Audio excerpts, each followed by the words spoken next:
Hi guys, welcome to today's SetrocJC channel daily video. As usual, if you enjoy the content, please don't forget to like, subscribe and comment below. Now strap yourselves in, let's get on with today's daily topic. Today's daily topic is going to be cats. I had cats when I was growing up. I think a lot of people have cats when they're growing up. I think they're one of the most popular pets in the world, and we never purchased any of our cats. That's the thing about cats, they just seem to move in and out wherever they want to.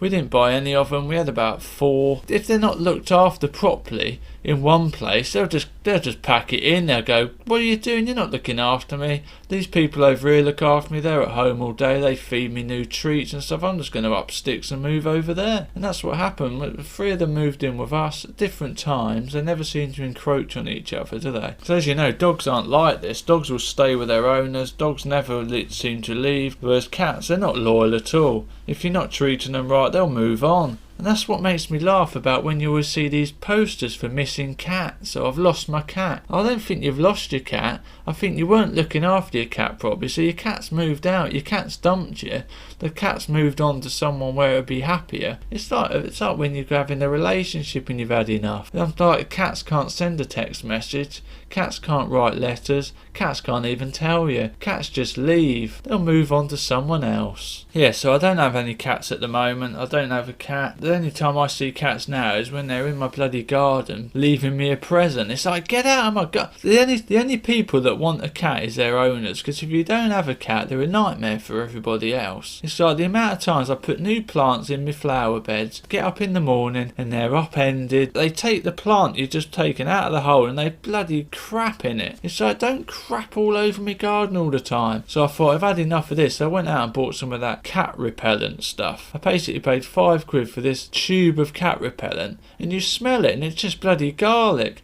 I just paid £5 for some flipping garlic. So it wouldn't be a cat's video, it wouldn't be an animal video without some facts. I love a good fact. Now, let's start off with one of the best ones. The bloody Egyptians are at it again. We heard about the dogs and how they used to shave off their eyebrows and mourn out loud for days. Now they're at it again with the cats, because apparently if a family cat died in ancient Egypt, each member would mourn by again shaving off their bloody eyebrows, and they'd have elaborate funerals, and they'd drink copious amounts of wine, and then they'd beat their breasts. They'd beat their breasts like some sort of champion who's just won something big. They'd then embalm their cats with a sculptured wooden mask and make it into a tiny mummy, and they'd put it in a pet cemetery along with tiny mice. Did anyone actually have eyebrows in ancient Egypt? Because they just, any time they were mourning for their animals, they just used to shave them off. Imagine walking down the street, you're walking past the nearest pyramid that's just being built. No one's got eyebrows. That must be weird. It's like, what's died now, your cat or your dog? My dog. Oh, bloody hell, unfortunate. Any excuse in ancient Egypt to lop off an eyebrow, and they're doing it. Yeah, there's another Egypt fact. Apparently, if you tried to smuggle a cat out of ancient Egypt, it was punishable by death. Why are they so protective of their animals in ancient Egypt? Did they not worry about their kids in ancient Egypt? Everything seemed to be about their animals and their cats and their dogs. How did you build them pyramids when all you worried about was your bloody cats and dogs and bloody... What else did you use to worship? This'll wind them up though.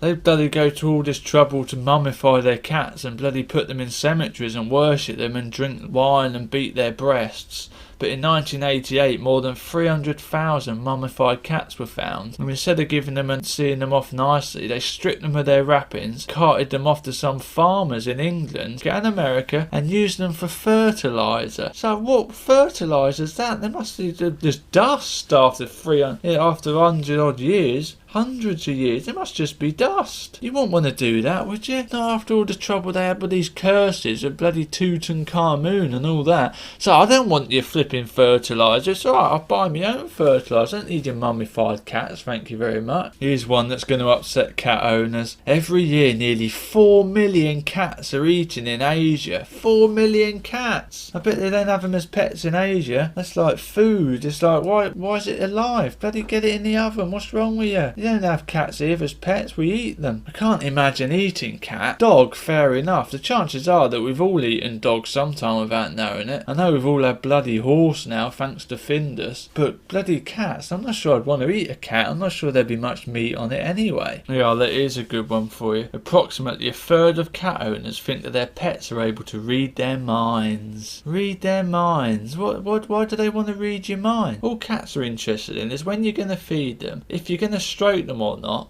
or where it's safe and warm to sleep. That's all they're worried about. They're not interested in the problems of us. A cat doesn't care if you've had a bad day at work. A cat doesn't care if you're having relationship problems. All a cat worries about is if you're going to feed it and give it somewhere warm to eat. If it is reading your mind, it's reading your mind to see that if in the future you're going to look after it. So if you're not going to look after it, it's going to bloody jump ship. It's going to go and move in with someone who will look after it. So if you have got a cat, make sure you shield your thoughts from it, or you never bloody see it again. You'll be putting up one of them posters. Apparently in Scotland, they built a commemorative, it's easy for you to say, tower, because of a cat named Towser, who caught nearly 30,000 mice in her lifetime. Is they nothing better to spend their money on or to do in Scotland than build a bloody tower just because a cat's good at catching mice? What's the world coming to? Here we are, isn't another one. The heaviest cat on record is Himmy. He's a tabby and he's from Australia apparently, and he weighed nearly 47 pounds. That's 21 kilograms.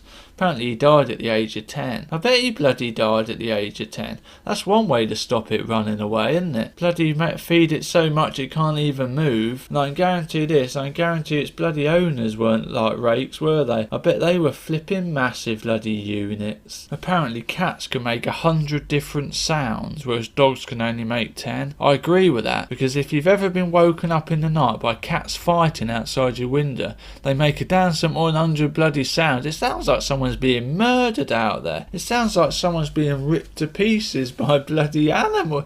It's like, why do you make that much flipping noise? It's like,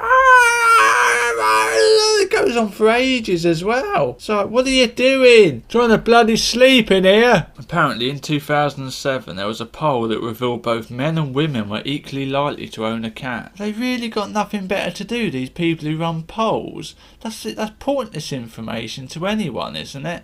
Even if it come back with one or the other, what are you supposed to do with that information? Find something decent to run a poll on if you're going to do it. Stop wasting everyone's time. Here's something I bet you didn't know. Apparently Isaac Newton invented the cat flap. He was experimenting in a pitch black room and one of his cats kept opening the door and wrecking his experiment. Well, bloody shut the door properly, Isaac, you know what I mean? You're telling me that the cat managed to get up and open the door even though it's got no opposable thumbs? Don't invent a cat flap, that'll just help it get in and out to wreck it even more. Just shut your door properly. Why don't any of these scientists have any common sense? It's like a well-known English physicist and mathematician, but it didn't occur to him just to shut the bloody door properly. Get a lock on it, Isaac. Spend some of that money. Bloody sort it out. Hope you enjoyed this content, guys. Please don't forget to like, subscribe and comment below. I'll catch you in the next video.